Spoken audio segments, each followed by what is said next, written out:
Bueno, son diferentes ámbitos de actuación. Es un registrador de la propiedad. El registro de la propiedad es una institución administrativa que publica el dominio y los demás derechos reales sobre los bienes inmuebles. Esa es la función del registro de la propiedad. En España, el registro de la propiedad, la inscripción en el registro de la propiedad es voluntaria y rogada. O sea, un registrador de oficio no puede inscribir porque sepa que se haya producido una transmisión de un inmueble, sino que solamente puede hacerlo a solicitud de las partes. Y las partes son libres de inscribir o no. Hay determinados casos excepcionales donde sí que hay una inscripción constitutiva que es necesario inscribir para que el derecho nazca perfectamente formado, pero por regla general es voluntario. De tal manera que aquí en España pues se puede transmitir el dominio y se puede acreditar la propiedad sin necesidad de inscribir en el registro de la propiedad. Lo que ocurre es que la inscripción en el registro de la propiedad sí que dota a la transmisión o a la titularidad del dominio o un derecho real pues de unos efectos especiales.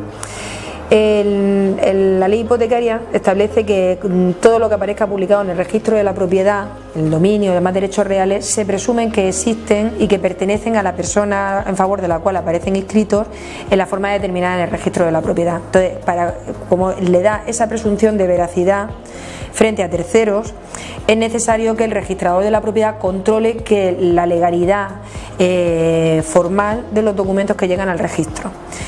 Lo que pasa es que para que se inscriban en el registro de la propiedad, salvo casos excepcionales, tienen que ser documentos públicos. Entonces, los documentos que llegan al registro de la propiedad son documentos que ya antes han sido testados por una autoridad pública o bien un órgano administrativo, un órgano judicial, un juez o un notario. Entonces ya esos órganos son autoridades que han controlado la legalidad de la operación, de tal manera que cuando llega al registro de la propiedad, la calificación del registrador tiene que limitarse a ver si se están cumpliendo las formas extrínsecas del documento, o sea, los requisitos formales para que ese documento pueda acceder al registro de la propiedad, por ejemplo lo que he dicho, que sea un documento público o que contenga todas las menciones que exige la ley hipotecaria para que se inscriba en el registro. Por otra parte, tiene que comprobar la legitimación de las personas que lo firman, o sea, que las personas que aparecen como otorgantes en el documento sean los que, según el registro de la propiedad, tienen capacidad para otorgar el documento de que se trate. Por ejemplo, en una venta, si pretende acceder al registro de la propiedad, es necesario que la persona que aparece como vendedor es la que aparezca como propietario en el registro de la propiedad, que se cumpla el principio de tracto sucesivo.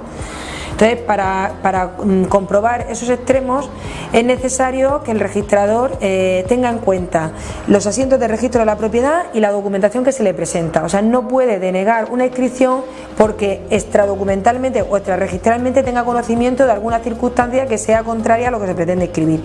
Él, para calificar, tiene que tener en cuenta la documentación que se le ha presentado en los asientos del registro. Entonces, cualquier extralimitación en la calificación del registrador porque no respete el juicio de legalidad que han hecho esos funcionarios previos que han conformado el documento que accede al registro, intentando invadir sus competencias, o en el caso de que esté tomando en cuenta elementos externos para su calificación que exceden del documento de los asientos de registro, puede dar lugar a que se ponga un recurso contra la calificación del registrador. Ese recurso se puede poner directamente ante la Dirección General de los Registros del Notariado o ante los tribunales de justicia.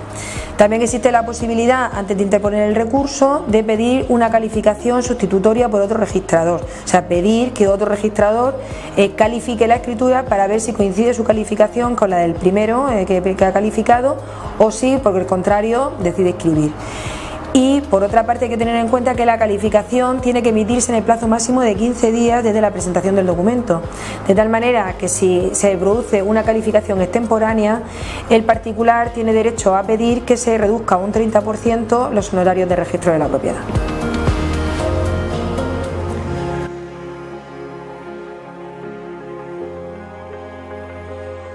Visítanos, llámanos, envíanos un correo o entra en nuestra web innovacasa.com.